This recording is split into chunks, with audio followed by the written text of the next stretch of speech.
नमस्कार। आज के इस प्रेरक वार्तालाप कार्यक्रम में हमारे साथ इस क्षेत्र की प्रख्यात शिक्षिका संध्या ठाकुर जी हैं। वो विगत 25-30 वर्षों से इस क्षेत्र में अपने प्राइवेट संस्थान के द्वारा शिक्षा प्रदान कर रही हैं। साथ ही साथ मैम कुशल गृहिणी भी हैं, राजनीतिज्ञ भी हैं, समाज सेवी भी हैं। तो आज हम इनसे इस मुख्य विषय पर वार्तालाप करेंगे। इन्होंने पिछले बाल दिवस के अवसर पर अपने क्लासरूम में ही एक छोटा सा पुस्तकालय खोला। तो पुस्तकालय खोलने की प्रेरणा और उसके उद्देश्य पर आज हम मैम से वार्तालाप करेंगे। तो मैम, आज के इस वार्तालाप कार्यक्रम में आपका स्वागत है। बहुत बहुत धन्यवाद सर। सबसे पहले हम ये जानना चाहेंगे कि मैम, आपको ये पुस्तकालय खोलने का विचार कब आया? पुस्तकालय खोलने का विचार मेरे मन में पिछले 1 साल से था। इसका कारण ये था कि हमारे कोचिंग में बहुत सारी किताबें हैं जो कि रखी रहती हैं रैक पर और बच्चों को इसकी जानकारी नहीं होती है। तो जानकारी के अभाव में बच्चे उसका उपयोग नहीं कर पाते हैं।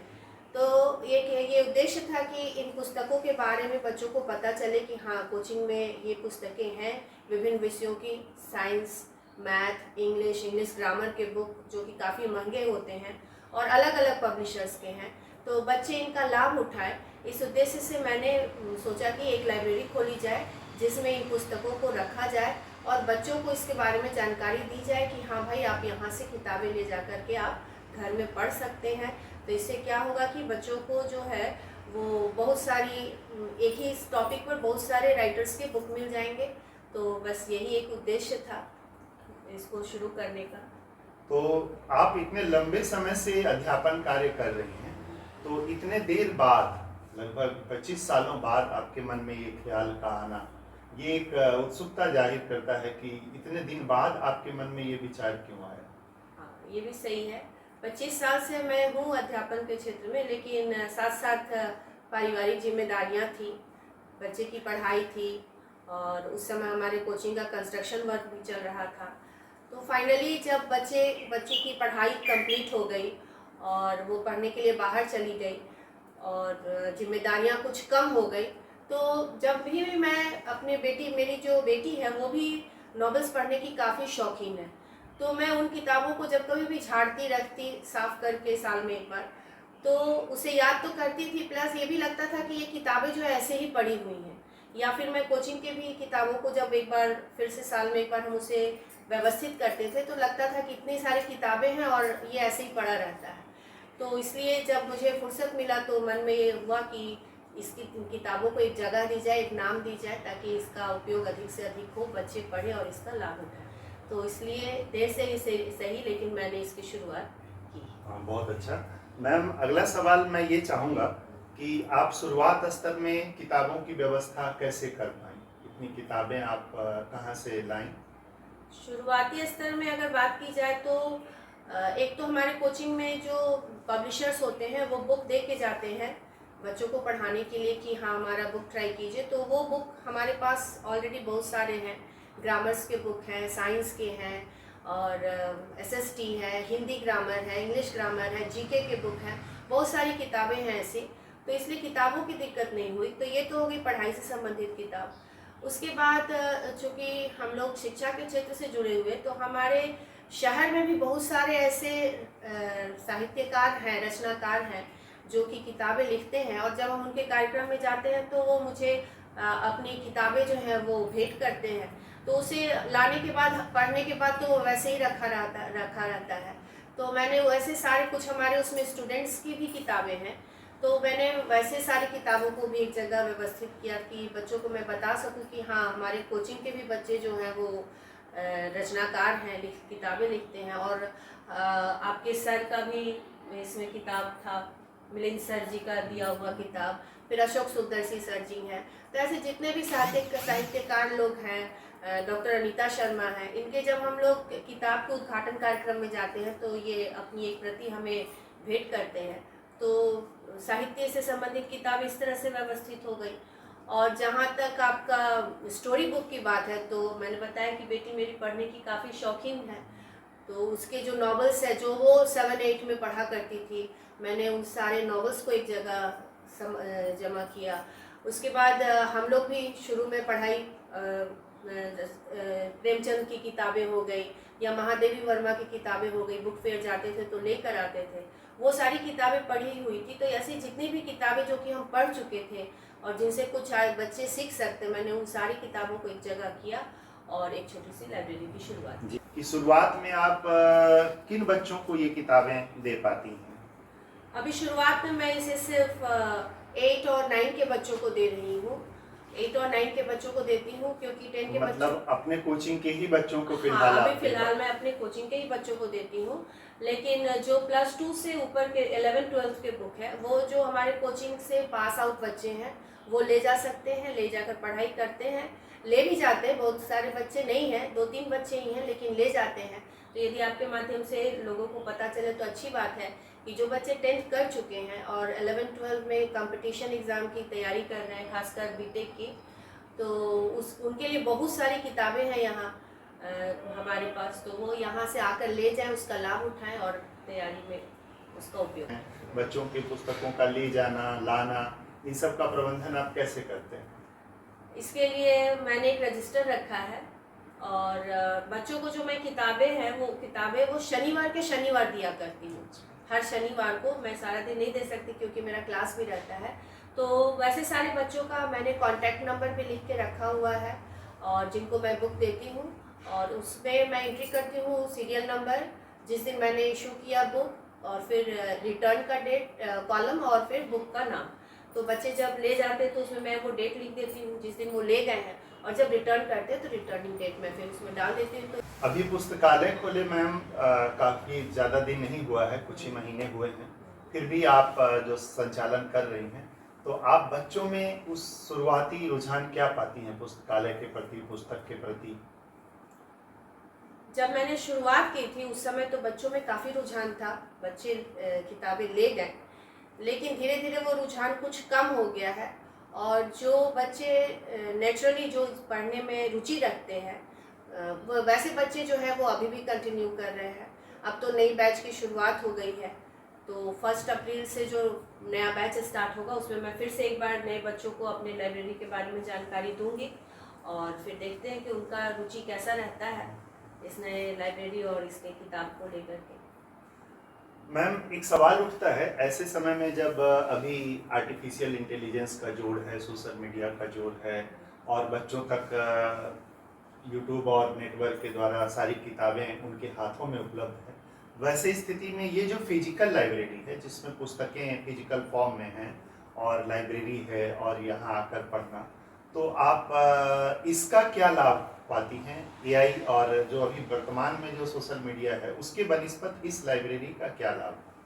ये बहुत महत्वपूर्ण विषय है, इस पर चर्चा होनी चाहिए। किताबें जब हम पढ़ते हैं तो उस समय हमारा जो मस्तिष्क है वो भी काम करता है और जो हमारी ज्ञानेंद्रियां हैं वो सभी सक्रिय रहती हैं, क्योंकि हमें उसे शब्दों को पढ़ना होता है, समझना होता है। और जो एआई से संबंधित आपकी जो चीज़ें होती हैं वो स्क्रीन पर होती हैं, स्क्रीन पर बच्चे देखते हैं, और जो स्क्रीन का लाइट होता है वो भी आँख के लिए हानिकारक होता है। प्लस वो एक जो किताब की खुशबू होती, जब आप पढ़ते हैं उसके पन्नों को आप छूते हैं और बार बार पढ़ते हैं तो एक उससे जुड़ाव सा हो जाता है। फिर आपको याद हो जाता है कि किस पेज पर आपने किस महत्वपूर्ण चीज़ को पढ़ा। तो जो एक संपूर्ण मानसिक विकास के लिए काफ़ी ज़रूरी है कि बच्चे जो है वो किताबें पढ़ें और लिखे भी, लिखना भी ज़रूरी है। आज एआई के युग में जो लिखना और पढ़ना जो कि मेन काम है बच्चों के लिए, बच्चों के विकास के लिए बहुत ज़रूरी है, ये कहीं दूर छूटता जा रहा है। लोग आजकल कंप्यूटर पर टाइप कर लेते हैं या फिर सोशल मीडिया से प्रोजेक्ट है तो डाउनलोड कर लेते हैं, इसके लिए किताबें पढ़ते नहीं है, बच्चा ज़्यादा पता लगाते नहीं है। तो अगर ये भी एक लाइब्रेरी जो है एक माध्यम हो सकता है कि बच्चे इनसे जुड़े और इस का लाभ उठाएं।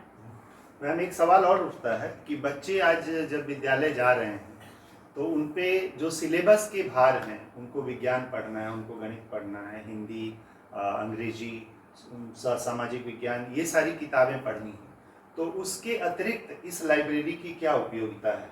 क्यों महत्वपूर्ण हो जाता है लाइब्रेरी में दूसरी किताबों को पढ़ना? उससे बच्चों को क्या फ़ायदा होगा और क्यों पढ़ना चाहिए, अपने सिलेबस के अतिरिक्त इन किताबों को क्यों पढ़ना चाहिए? सही बात है। बच्चों पर काफ़ी बोझ है आजकल पढ़ाई का, लेकिन जो लाइब्रेरी में किताबें हैं वो पढ़ाई से ही संबंधित है। एक तो अगर बच्चे पढ़ाई करते हैं और किसी टॉपिक पर उनको प्रॉब्लम होती है तो वो उस टॉपिक से संबंधित दूसरे राइटर का बुक यहाँ से ले जा करके पढ़ाई कर सकते हैं। दूसरी चीज़ है जो कहानी की किताबें हैं, कहानी की किताबें ये मनोरंजन के लिए हैं।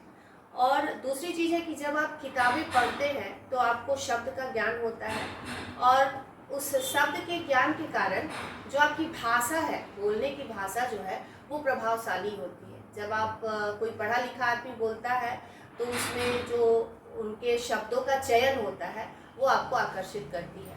तो अगर आप बच्चे चाहते हैं कि उनकी भाषा शैली सुधरे, लिखने की कला सुधरे, तो बहुत ज़रूरी है कि वो किताबों को जितना ज़्यादा से ज़्यादा हो सके पढ़ें और उसका उपयोग करें। बहुत अच्छी बात बताई मैम आपने कि सिलेबस के अतिरिक्त बच्चों को इन कहानियों की किताबों को और दूसरे तरह की रचनात्मक किताबों को पढ़ने से उनके अंदर बहुमुखी प्रतिभा का विकास होता है। इसलिए भी बच्चों को अपने सिलेबस के अतिरिक्त कहानियों की किताबें, जनरल नॉलेज की किताबें, नॉवेल्स इत्यादि पुस्तकें जरूर पढ़नी चाहिए और रेगुलर पढ़नी चाहिए।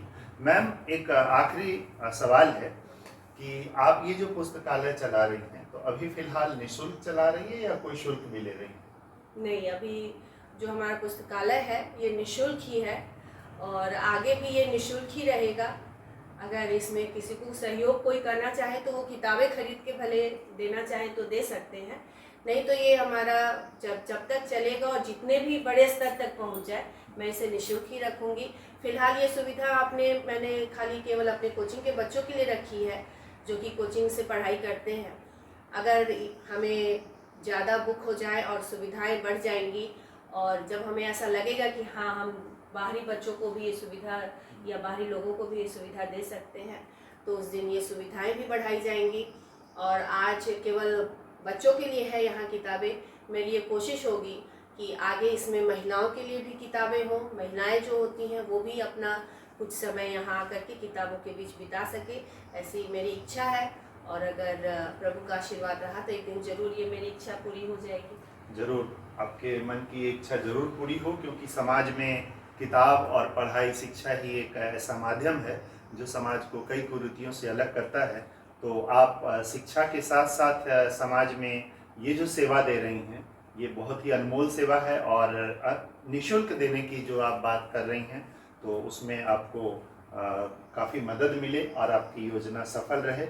अब अंतिम सवाल ये पूछूंगा कि आगे इस पुस्तकालय का भविष्य आप कैसा देखती हैं? आगे के वर्षों में मैं अपनी पुस्तकालय का भविष्य निश्चित रूप से उज्जवल देखती हूँ। मुझे इस पर थोड़ा और कुछ काम करना है, मुझे और किताबों का संग्रह करना है साहित्य से संबंधित और कुछ विज्ञान से संबंधित, जो चाहे साप्ताहिक पत्रिका जैसी व्यवस्था भी मैं जल्द अपने इस लाइब्रेरी में करने जा रही हूँ। तो मुझे अपना ये लाइब्रेरी जो है सपनों का लाइब्रेरी, ऐसा लगता है कि आने वाले वर्षों में ये आगे बढ़ेगा, खिलेगा, फलेगा, फूलेगा और लोगों तक पहुँचेगा, लोगों की अपेक्षाओं पर खरा उतरेगा। जरूर आपकी सभी मनोकामनाएं पूर्ण हो। हम उम्मीद करें कि मैम का ये सेवा, लाइब्रेरी का सेवा, पुस्तकालय का सेवा निरंतर जारी रहे और मैम स्वस्थ रहें और आपका अपना जो पारिवारिक जीवन है और जो अध्यापन कार्य है उसके साथ साथ ये पुस्तकालय रूपी समाज सेवा भी आगे बढ़े। आज आप आई हमारे शो में, हमसे ये वार्तालाप की, इससे ज़रूर हमारे श्रोताओं को, दर्शकों को, हमारे शुभचिंतकों को लाभ हुआ होगा।